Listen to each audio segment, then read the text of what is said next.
6 bulan berlalu, suatu malam Mas Doni mengajakku makan malam berdua dengannya, dan aku pun menerima ajakannya. Kita mengobrol panjang sambil menikmati makanan yang kita pesan. Tiba-tiba saja Mas Doni menyodorkan satu kotak kecil dan bilang ingin melamarku. Seketika aku kaget. Aku tidak tahu harus bagaimana.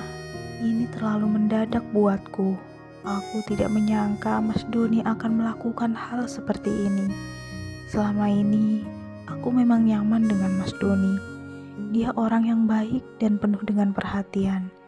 Anakku Dika juga sangat menyukainya, karena dia benar-benar memberikan perhatian seperti sosok seorang ayah yang Dika rindukan.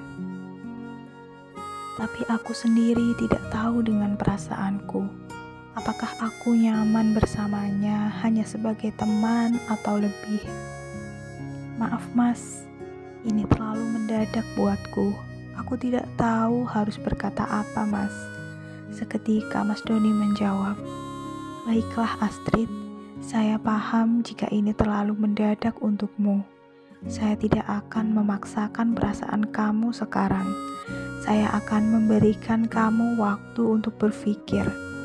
2 bulan ke depan saya akan menanyakannya kembali," sambil tersenyum. "Terima kasih Mas, maafin aku." Akhirnya kami pun pulang. 1 bulan berlalu. Selama 1 bulan ini sesekali Mas Doni mengunjungi Dika dan membelikan mainan untuknya. Kami pun bersikap biasa saja, seolah tidak terjadi apapun di antara kami. Dan 2 bulan berlalu, dan tiba-tiba ada pesan di handphoneku, ternyata dari Mas Doni. "Besok saya kembali ke kota K. Sebelum kembali, saya ingin tahu jawaban kamu. Jam 7 malam nanti, aku menunggumu di tempat makan kemarin kita bertemu. Apapun jawaban kamu, aku akan menerimanya." Isi pesan dari Mas Doni. Sepanjang perjalanan pulang kerja, aku memikirkannya. Aku masih bimbang dengan perasaanku. Jujur saja, selama aku bersamanya, seketika lukaku hilang. Aku merasakan kenyamanan ketika bersamanya. Apakah ini cinta? Namun, dalam hati ini tidak ingin keadaan ini hilang. Aku tidak mau semua canda tawa di antara kami berubah ketika kami menjalin suatu hubungan. Aku orang yang sulit untuk jatuh cinta, tapi sekali aku jatuh cinta, aku akan selalu setia dan sulit untuk melupakannya, seperti pada mantan suamiku. Sesampainya di rumah, aku terduduk. Aku masih bimbang dengan keputusanku. Namun, mengingat semua kebaikan dan perhatiannya, apalagi terhadap Dika, anakku, aku pikir dia laki-laki yang baik. Tidak ada salahnya aku memberinya kesempatan. Karena sudah hampir jam 7 malam, aku bergegas untuk mandi dan bersiap. Ketika aku sudah siap dan hendak berangkat, tiba-tiba saja ada yang mengetuk pintu. Setelah aku buka, aku sangat kaget dan seketika tubuhku lemas tak berdaya. Ternyata dia adalah mantan suamiku. Dia datang bersama wanita dan mengatakan ingin mengajak Dika jalan-jalan. Seketika hatiku hancur. Selama ini, ketika mantan suamiku ingin menemui Dika, aku sengaja menghindar agar tidak bertemu dengannya. Tapi sekarang dia tepat di hadapanku bersama wanita lain. Yang tadinya aku sudah yakin untuk memberikan jawaban pada Mas Doni, seketika berubah. Aku tidak lagi bersemangat untuk datang menemui Mas Doni.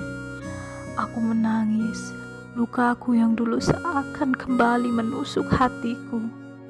Tak terasa waktu berlalu. Sekarang sudah jam 10 malam. Aku teringat akan Mas Doni.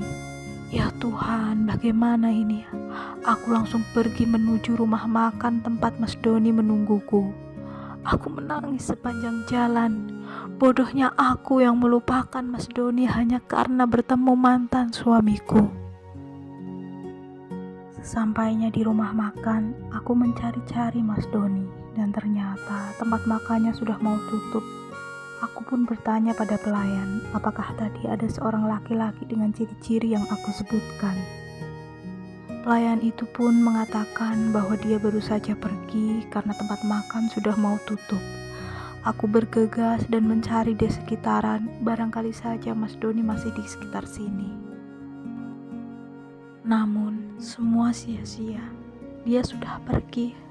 Aku semakin lemas, aku menyalahkan diriku sendiri. Seandainya saja aku tidak terlalu bodoh karena masa laluku, aku melupakan orang yang sangat berharga. Maafkan aku, Mas. Aku menangis terseduh-seduh sepanjang jalan menyalahkan diriku sendiri.